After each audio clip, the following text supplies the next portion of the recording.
이재명이 안색이 좋지 않습니다. 이재명의 표정도 어둡습니다. 왜 그랬을까?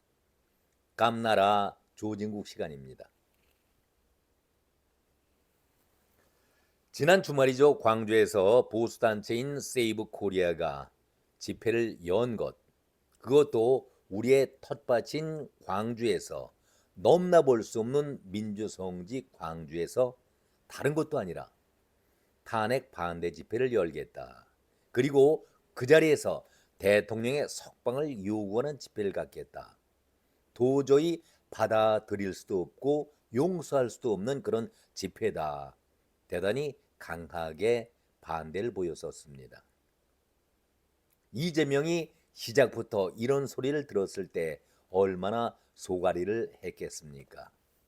여기에 좌불안석돼 있는 이재명을 조금이라도 안심시키기 위해서 강기정이가 총대를 메고 나섰지요. 절대 어디라고 광주에서 그런 집회를 여느냐, 허용할 수 없다. 그러자 박균택이가 시장님, 그러면은 그분들을 다 쓰레기장으로 모십시다. 박지원이는 강기정 잘한다 박수를 치면서 난리 법석을 보이지 않았었습니까? 아무튼 이재명의 마음은 초조하고 불안했었습니다. 자, 그렇다면 우리가 텃밭에서 밀릴 수는 없다. 모두 동원해서 총동원령을 내려가지고 세를 과시하고 정말 탄핵 반대 집회에 우리는 탄핵 찬성 집회로 맞불을 놓고 금남로의 대회전을 한번 붙어보자. 이렇게 아주 벼르고 별렀던 것이죠. 그런데 결과는 미리 말씀드립니다마는 역부족이라는 말을 할 수가 없을 정도였죠. 어느 정도 대결할 만했을 때의 역부족, 거기서 승패를 가늠했을 때의 역부족이라는 얘기가 나오는 것이지, 시작부터 너무나도 초라했었죠. 비참한 그런 모습을 눈으로 보고 귀로 듣고 있었으니까 할 말이 없었던 것입니다. 집회 시위하면은 단연 민주당의 전용물 아니겠습니까? 보수 국민의힘은 얘기조차 꺼낼 수가 없었는데 민주당과 민노총 그리고 시민연대, 자신들을 따르는 시민연대가 막강한 힘을 보여왔었는데 광주 우리 텃밭 안방에서의 대회는 너무나도 초라했다. 일방적이었다. 우라가 치밀고 그야말로 뚜껑이 열릴 정도 아니었겠습니까? 누가 보더라도 일방적인 열세는 탄핵 찬성 쪽이었고 짜임새나 규모 그리고 내용 면에서도 그야말로 초라하기 짝이 없었지요. 눈으로 직접 보고 귀로 듣고 있었으니까 할 말이 없었던 것입니다. 사실 보수 쪽의 집회라는 것은 국민의 힘이 이렇게 조직적으로 나설 수도 없는 그런 당이지만은 광화문 쪽에서 태극기 집회 정도로 별 관심을 끌지 못하고 있었는데 세이브 코리아는 부산에서의 바람을 동대구 광장에서 터뜨렸고 그 태풍과 핵 폭풍을 그대로 광주 민주화 성지라는 광주 쪽으로 끌어들였는데 대성공을 거둔 것이죠. 많은 사람들은 그래도 광주는 다르니까 시들시들 그대로 무너질 것이다, 이렇게 얘기를 했었는데 장난이 아니었었죠. 경찰이 오죽하면은 즉각 경찰 추산 몇 명 이렇게 얘기를 하는데 저녁 늦게까지 발표를 하지 않았었습니다. 너무나도 대비가 되니까 민주당 쪽에 상처를 입을까봐 나중 늦게 발표한 것이 탄핵 반대 집회는 3만 명, 탄핵 찬성 집회는 10,000명 정도다, 이렇게 발표를 했었습니다. 경찰 추산으로 3만 명이라고 한다면은 옛날 도청 자리에서부터 금남로까지 이어지는 그 도로가 넓은 도로가 아니죠. 거기에 3만 명이 운집했다라고 하면 대단한 인원 인파 아니겠습니까? 한마디로 숫자는 경찰 추산입니다마는 3만 명이라 하더라도 그 도로의 좁은 광장이 아니기 때문에 그것을 따져본다라면은 열기는 광주가 더 뜨거웠다고 볼 수가 있는 것 아니겠습니까? 그러니 이런 개망신을 내 집 안방에서 당하고 있다니 이재명의 마음이 얼마나 비참하고 초라했겠습니까? 그러잖아도 요즘 재판 돌아가는 그런 분위기를 바라보면은 내 생각과는 영 딴판의 재판이 이루어져 가고 있고 또 우리 안에서 이재명 일극 체제다 강한 단결과 통합을 강조했었는데 비명계의 바퀴벌레들이 하나 둘씩 나서면서 이재명을 공격하고 있는 입장도 마음이 편하겠습니까?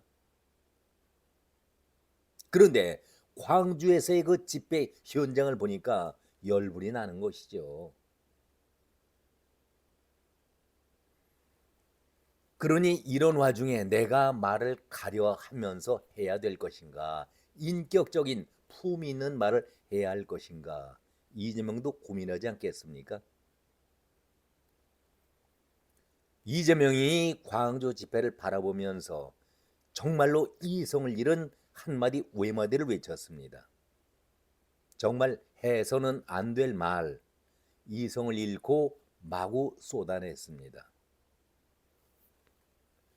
크메르 루즈가 저지른 만행을 인용하면서 킬링 필드라는 얘기, 코리아 킬링 필드라고 인용하면서 국민의 힘을 공격을 했습니다. 물론 윤석열이 초점이 되긴 했지만은 여러분들 크메르 루즈가 벌렸던 킬링 필드 그 잔액상 다들 기억하시지 않습니까? 나이가 들으신 분들은 다 기억하실 겁니다. 인류 역사상 이렇게 잔인한 처형이 있을 수 있을까? 폴 포트가 1975년에 정권을 잡으면서 반대파와 반역자들의 의심되는 그런 사람들을 무참하게 숙청하고 처형을 통해서 무려 그 인구 대비 170만에서 250만 명을 사망시킨 것, 사형시켰던 것으로 추정되기 때문에 잔악상의 대표로 꼽고 있는 것 아니겠습니까? 한마디로 대학살이었죠. 킬링필드가 무엇입니까? 크메르 루즈가 희생자를 조직적으로 처형하고 암 매장한 수많은 장소를 일컫고 있지 않습니까? 다시는 이런 만행이 정치라든가 어느 세상에서도 있어서는 안 될 그런 극악무도한 만행이었는데 이런 단어 용어 자체를 사용하는 것 자체가 금하고 있는데 이것은 한마디로 인류의 재앙이라고 볼 수 있는 것 아니겠습니까? 그런데 이재명이가 아주 가볍게 정적 상대를 공격하기 위해서 이런 용어를 썼다.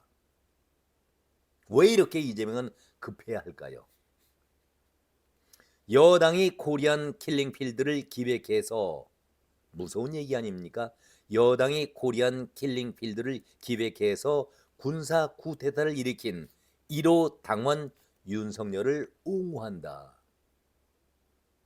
윤석열이 비상계엄을 선포하면서 군인 수만 명도 아니고 4,500명 정도를 동원해서 국회와 중앙선거관리위원회를 갖다가 들어간 것이 전부였었는데 누가 사상자가 생겼습니까? 피 흘린 사람이 있었습니까? 이재명은 어제도 말씀드렸습니다마는 피바다를 연출했다 이런 얘기를 했었습니다. 코리안 킬링필드를 기획해서 군사 쿠데타를 일으키고 윤석열을 옹호한다. 너무나도 막 되는 발언 아니겠습니까? 막 가는 발언 아니겠습니까? 국민을 존중하기는커녕 국민 학살을 옹호하는 국민의 힘이 과연 국민 세금을 지원받고 국민 주권을 대신하는 국민 정당이라고 할 수가 있겠는가? 아니, 5.18 민주화 운동 현장인 광주 금남로에서 윤 대통령 탄핵 반대 집회를 연 그 단체, 전두환의 불법 계엄으로 계엄군 총칼에 수천 명이 죽고 다친 광주를 찾아서 불법 계엄 옹호 시위를 벌이는 것이 사람인가? 이렇게 얘기를 합니다. 한마디로 사람들이 아니다. 인간 말종이라는 표현을 이렇게 쓰는 것 아니겠습니까? 사람도 아닌 그런 자들이 계엄군 총칼에 수천 명이 죽고 다친 광주를 찾아서 불법 계엄 옹호 시위를 벌이는 것이 불법 계엄 옹호 시위라고 얘기를 합니다. 사람인가? 어떻게 제1당의 대표라는, 또 자기 자신이 대선 후보로 나서겠다는 사람의 입에서 이러한 막말이 쏟아져 나올 수 있을까요? 억울하게 죽음을 당한 피해자 상가에서 살인자를 옹호하며 행패를 부리는 악마와 다를 것이 무엇이 있는가? 일부가 주님 사랑을 말하는 교회의 이름으로 장로, 집사, 직분을 내걸고 모였다는 점이 충격적이다. 이렇게 말끝을 맺었는데 어떻게 이런 표현을 쓸 수가 있을까? 한마디로 극악무도한 그러한 막말 아니겠습니까? 우리 국민들은 지금 5.18 그 민주화 성지를 바라보면서 그때에 너무나도 아깝게 억울하게 피해를 당한 사람들에게 애도의 뜻을 표하고 있고, 그들을 위로하고 그들의 영령을 위로하는 그런 국민들 아니겠습니까? 그런데 다 같은 국민들인데 어떻게 이런 막말을 해댈 수 있을까? 그것도 당의 최고, 대한민국 제1당의 당 대표라는 사람의 입에서 이런 험한 얘기가 나올 수 있을까? 킬링필드 함부로 써서 될 말이 아닙니다.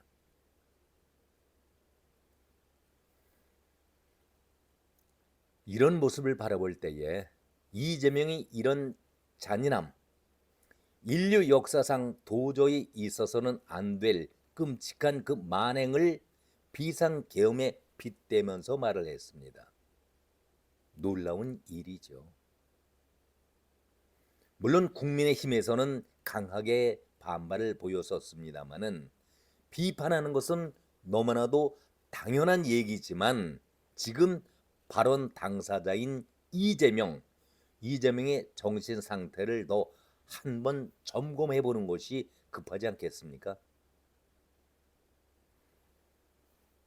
폴 포트가 170만, 250만 명을 무참하게 죽였던 그런 킬링필드. 이재명은 그 이상의 말을 하고 있는 것 아니겠습니까? 정말 소름이 돋고 경악할 정도가 아니죠. 이렇다면은 저는 이재명의 인지 능력에 문제가 있지 않는가? 성격, 인격 자체에 근본적인 문제가 있지 않은가? 저는 그런 생각을 해봅니다. 아니면은 이재명 자신에 대해서 뭔가 위기 의식을 느끼고 있기 때문에 이런 막말을 쏟아내고 있지 않을까? 저는 그런 생각도 해봅니다. 악만이 신앙의 집회에 참석하는 사람들을 사람이냐라고 몰아세울 정도라면은, 우리는 그냥 그 사람을 사람이라고 부르는 것이 아니라 인간이냐, 그리고 인간의 탈을 쓰지 않았느냐, 이런 비아냥과 조롱 섞인 얘기 아니겠습니까? 너희들은 인간도 아니다, 이런 말을 우회적으로 한 것 아니겠습니까? 그러니까 그 뒤에는 너희들은 인간 쓰레기고 인간 말종 정도 되지 않겠는가, 이렇게 비하하고 있는 것 아니겠습니까? 집회에 참가한 국민들이 전부 다 외지에서 온 사람들입니까? 거기에 절반 정도는 광주 시민들, 전남 도민들이 같이 그 시위에 집회에 참여했던 것 아니겠습니까? 도대체 이런 이재명 발언에 대해서 왜 이렇게 이재명이 막장 드라마로 빠져들까? 이런 말을 언론들이 하고 있는데 저는 이런 이재명의 태도는 바뀐 것이 아니다. 원래의 이재명 제자리로 가고 있다라고 말씀을 드립니다. 제목에도 나와 있지만은 이재명 스스로가 이제 양의 가면을 벗고 악마의 가면, 자기 본래의 얼굴로 돌아가고 있다. 저는 이런 말씀을 드립니다. 이재명의 태도는 결코 바뀐 것이 아닙니다. 원래의 이재명 제자리를 찾아가고 있다. 그런 말씀을 드립니다. 이재명 헛된 꿈을 계속 꾸고 있죠. 다 된 듯 보이는 대선 후보로서 지지율도 타의 추종을 불허할 정도로 대단히 높다. 그러니까 대통령 병에 단단히 걸려 있는데 그것이 실현될 수 있다라고 생각하십니까? 저는 그것이 아니라 사실은 속내는 감방에 가지 않으려고 몸부림치는 것이지 막말로 자기 몸을 잘 관리하면서 대선 때까지만 버텨보자 그런 생각뿐이지 나라 생각하고 민생 생각하고 국민을 생각한다? 이것은 새빨간 거짓말이다. 저는 그런 말씀을 드립니다. 지금 윤석열 대통령의 탄핵 그 재판도 돌아가는 것을 보니까 그렇게 쉽게 만만치 않게 끝날 것 같지도 않고 바로 자기 자신의 재판이 오히려 더 빨라질 그런 기미를 보이고 있기 때문에 불안했던 것이죠. 그러니 이제는 내 가면을 벗고 원래의 이재명 모습으로 돌아가고 있는 그런 모습이다. 이런 말씀을 드립니다. 아니 광주 집회자들 다 내 국민이고 내 동양 사람들 아니겠습니까? 그런데 그들에게 인간이냐 사람이냐 악마다 이런 표현이 가당한 표현이겠습니까? 너무나도 추하고 뻔뻔하지 않습니까? 저는 이재명의 증상을 앞에 제목에서도 말씀드렸습니다마는 감방에 가고 안 가는 문제보다도 지금 이재명은 중증 환자다. 병원 가서 검진을 먼저 받는 것이 중요하다. 이런 말씀을 드립니다. 형을 강제로 입원시키려고 했을 때부터 이상 증세는 보였던 것이죠.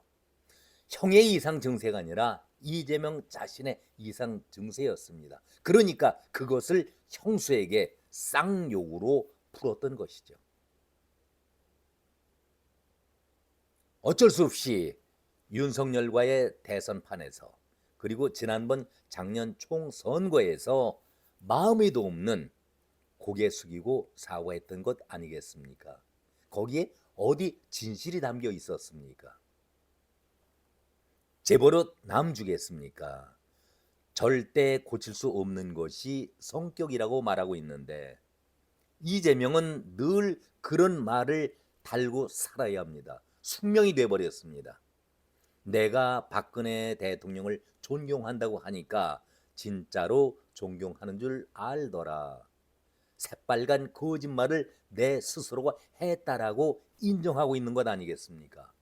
오늘도 이 말을 이단 사이비 교주가 주문 외듯이 지금 이 순간에도 내가 쓸 수 있는 말은 내 마음에 없는 그런 얘기를 해야 하지 않겠는가. 이재명은 되뇌이고 있다라고 저는 생각이 듭니다. 마음에도 없지만 그대로 국민들에게 감동을 주기 위해서 감언 이설의 말을 쏟아내고 있지만 이제는 국민들이 그거 속지 않습니다. 믿지 않습니다.